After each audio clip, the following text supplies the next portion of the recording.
You are standing directly in front of someone you have met before, maybe twice, maybe 3 times. You know their face perfectly, the way they tilt their head when they talk, the specific laugh that comes out when something genuinely surprises them. You have had a real conversation with this person, and yet their name is just gone. Not hovering at the tip of your tongue, not hiding somewhere you could find it with a little effort. Just cleanly, completely absent, like it was never stored anywhere in the first place. And the worst part is not even the forgetting, it is the next 15 seconds. Because now you are performing. Smiling a little too warmly, angling your body so someone else in the group might say their name first, scanning the room like something urgent just caught your eye, running the most elaborate, invisible improvisation of your life, all to avoid the moment where you have to admit it. If that sounds familiar, you have probably also spent years quietly wondering what that says about you, whether you are careless, whether you actually pay attention, whether you genuinely care about the people in your life as much as you think you do. Here is what psychology actually says about it. And the answer is more interesting and more honest than the reassurance you are probably expecting. When you meet someone new, your brain is doing an enormous amount of work in a very short window of time. It is reading their face, registering their tone of voice, calculating the social context, who introduced you, what you are supposed to do with this person, whether they seem to like you, whether you like them. It is managing your own presentation, posture, eye contact, what to say next, whether the handshake was too firm. Your working memory, the short-term holding space in your prefrontal cortex, is genuinely juggling 6 or 7 things at once. And into the exact middle of that cognitive chaos, someone hands you a single, arbitrary sound, their name. Hi, I'm Daniel, I'm Priya, I'm Tom. That sound means nothing. It connects to nothing you already know. It does not trigger an image, a concept, a smell, an emotion, or a memory. It just floats there, suspended in a brain that is honestly far too busy to babysit it. And so the brain does what it always does with information that carries no meaning. It lets it go. In 1987, cognitive psychologists McWeeny and Ellis published a study demonstrating what is now called the Baker-Baker paradox. They showed participants a photo of a man. They told one group he was a baker by profession. They told another group that Baker was his surname. Days later, the people who had learned the occupation remembered it far more reliably than the people who had learned it as a name. Same word. Completely different retention rates. Because the word baker as a job activates an entire network in your brain, flour and warmth and early mornings and the specific smell of bread. It connects to something. As a name, it connects to nothing at all. It floats, rootless, in a mind that prioritizes meaning above almost everything else. Names are, by their very nature, semantically empty. They are labels assigned before a person has done a single thing worth associating with them. Your brain is not broken. It is doing exactly what it was built to do, holding on to what matters and releasing what does not. The problem is that it makes that decision in a fraction of a second, and it almost always decides a name does not matter. Think about the last meaningful conversation you had at a gathering you almost did not attend. You probably remember exactly what the room smelled like, who said something that landed differently than they intended, a specific sentence that you are still turning over weeks later. You do not remember what was written on the name tag, if there was one, because your brain made a decision without consulting you about what deserved storage, and it was never going to be the label. It was always going to be the experience. Names are the order of service. Everything else about a person is the funeral. Now, here is where it gets more personal, because there is a second reason names get lost, and it is one most people resist acknowledging about themselves. A significant portion of chronic name forgetters are not simply distracted by the external environment. They are distracted by themselves. While the other person is saying their name, these people are already narrating internally. Am I making enough eye contact or too much? Did I just interrupt them? Is this the right amount of enthusiasm for this situation?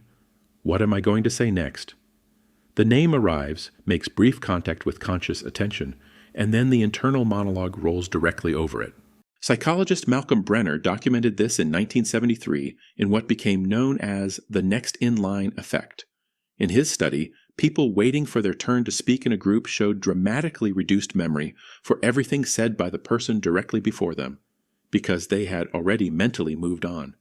They were rehearsing, editing themselves in real time. And what the previous person said simply did not register. People who live with social anxiety or even just heightened self-awareness are essentially stuck in that mode permanently during introductions. Never quite fully present in the moment of hearing the name, because half their attention is already in the moment after it. This is not a memory problem, it is a preoccupation problem.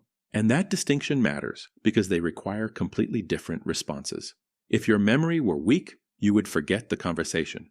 You would forget the face. You would forget what the person told you about their job, their sister, the trip they were about to take. But you do not forget those things. You remember them vividly. You remember the specific way they said something, the topic that made them come alive, the moment the conversation shifted from polite to genuine. Your memory is not weak. Your attention at the precise second the name was offered. That is what failed. And that is a much more fixable thing. Before we go further, if you are finding this useful, hit the subscribe button right now. I break down the psychology behind the things you notice about yourself every week, and you do not want to miss the next one. It takes 2 seconds, and it means a lot. Now, back to where we were.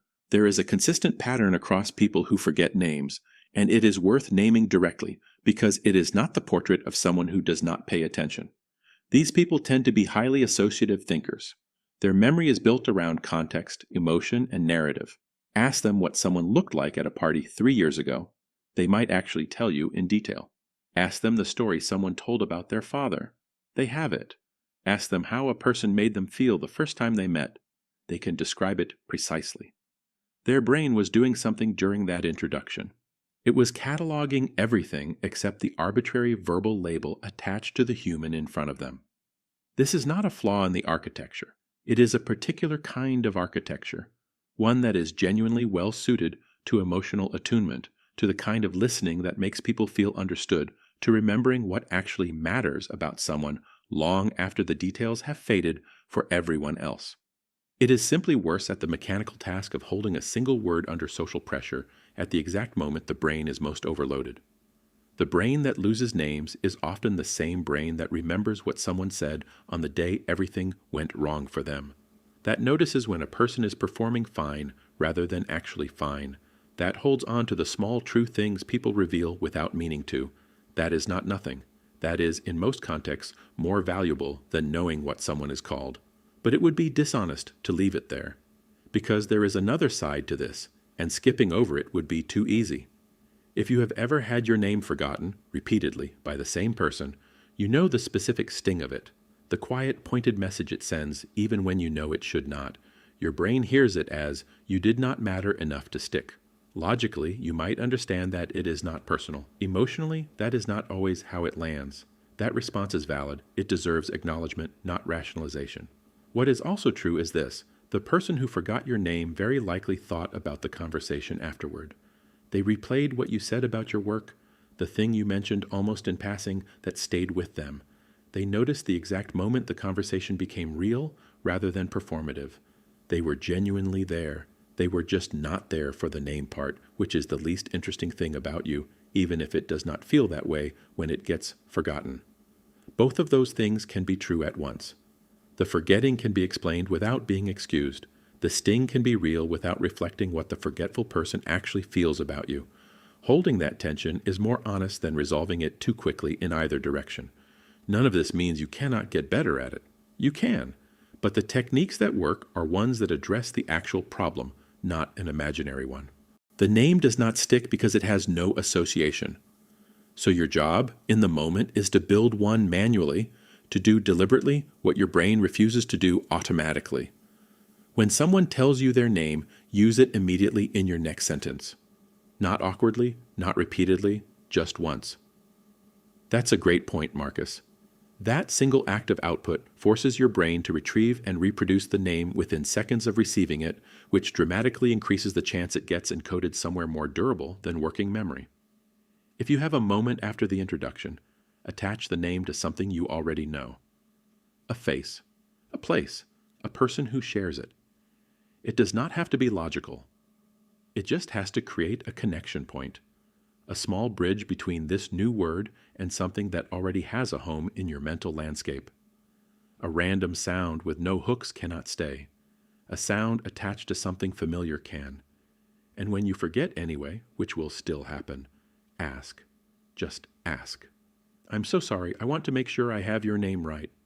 Most people respond to that with more warmth than you expect, because it signals that you care enough to correct the gap rather than paper over it. The improvised theater of pretending, of maneuvering the group to force someone else to say the name first, is almost always more visible and more awkward than a direct, honest admission would have been. But here is the part that matters most, and it is the one most people who struggle with this have never actually sat with. The quiet belief that forgetting names makes you an uncaring person, someone who moves through social life without really registering the people in it. That belief is wrong. And it is worth saying clearly because a lot of people carry it for years without ever stopping to ask whether it is actually true. You are not absent. You are not dismissive. You are someone whose brain prioritizes differently, gets hijacked by its own internal weather at the exact wrong moment, and sometimes fails at the single least interesting thing about another person. The arbitrary sound their parents assigned them before they had done anything worth remembering. What you remember about people.